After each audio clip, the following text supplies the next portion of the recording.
Exodus chapter 40. Adonai said to Moshe, "On the first day of the first month, you are to set up the tabernacle, the tent of meeting.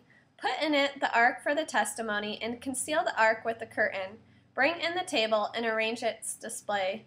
Bring in the menorah and light its lamps. Set the gold altar for incense in front of the ark for the testimony, and set up the screen at the entrance to the tabernacle.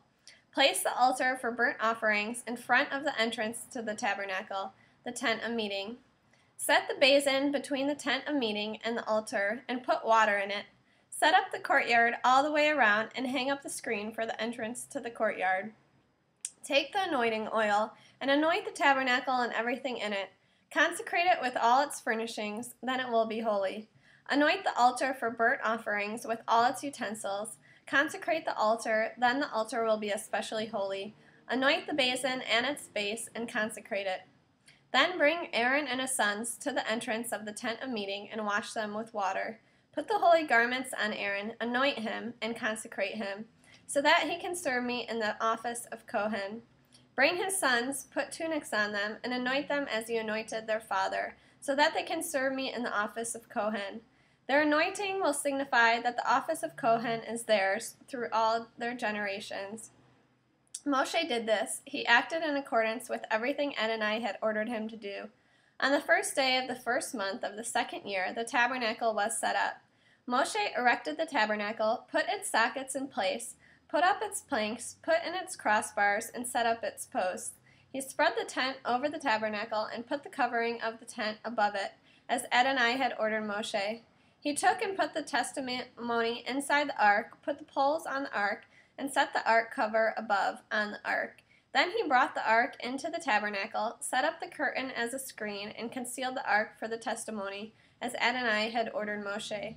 He put the table in the tent of meeting on the side of the tabernacle facing north, outside the curtain.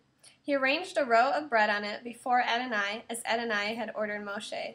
He put the menorah in the tent of meeting across from the table on the side of the tabernacle facing south. Then he lit the lamps before Adonai, as Adonai had ordered Moshe. He set the gold altar in the tent of meeting in front of the curtain, and burned on it incense made from aromatic spices, as Adonai had ordered Moshe. He set up the screen at the entrance to the tabernacle. The altar for burnt offerings he placed at the entrance to the tabernacle, the tent of meeting, and offered on it the burnt offering and the grain offering, as Adonai had ordered Moshe. He set the basin between the tent of meeting and the altar, and put water in it for washing, so that Moses and Aaron and his sons could wash their hands and feet there, so that they could wash when entering the tent of meeting and when approaching the altar, as Adonai had ordered Moshe.